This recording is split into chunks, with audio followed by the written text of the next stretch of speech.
dire, ait l'honneur d'animer cette assemblée d'investiture pour Montréal-Outremont.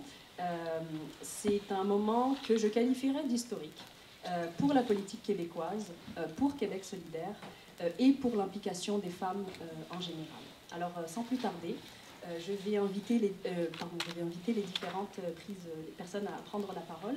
On va commencer par Safa Chebbi, qui est militante antiraciste décoloniale. Safa ?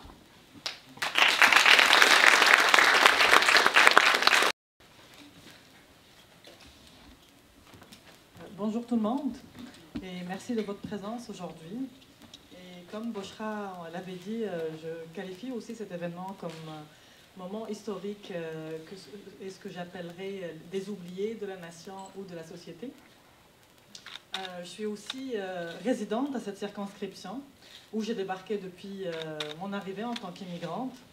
Et avec le temps, j'ai pu découvrir un quartier à forte diversité sociale et culturelle où des enjeux d'inclusion, d'accès aux ressources et aux services publics, ainsi qu'à des logements décents, représentent des enjeux importants pour les résidents et résidentes de ce quartier.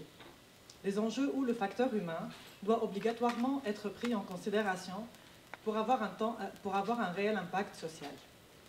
Le Québec et cette circonscription ont besoin de personnes à l'Assemblée nationale qui parlent vrai, qui seront capables de se battre sans relâche pour que l'humain reste au centre de la politique et surtout pour faire entendre la voix de celles et ceux qui n'ont pas de voix dans ces institutions.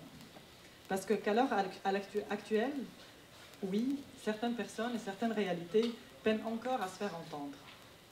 En tant que militante antiraciste décoloniale, j'ai pu côtoyer de près ces groupes et surtout prendre part de ces réalités, souvent oubliées. Et c'est dans ce même lieu que j'ai eu la chance de connaître et travailler avec Ève de près. Sa force, c'est qu'elle a toujours puisé sur le terrain, du contact direct, de l'écoute des oubliés de notre société. Ève se démarque aussi par sa franchise et son aisance à interagir entre la réalité et le rêve pour faire la politique autrement. Le Québec a besoin de toutes ces habiletés. Le Québec a besoin de ceux et celles qui rêvent et osent la politique pour inclure ces oubliés. Le Québec a besoin de Ève. Merci.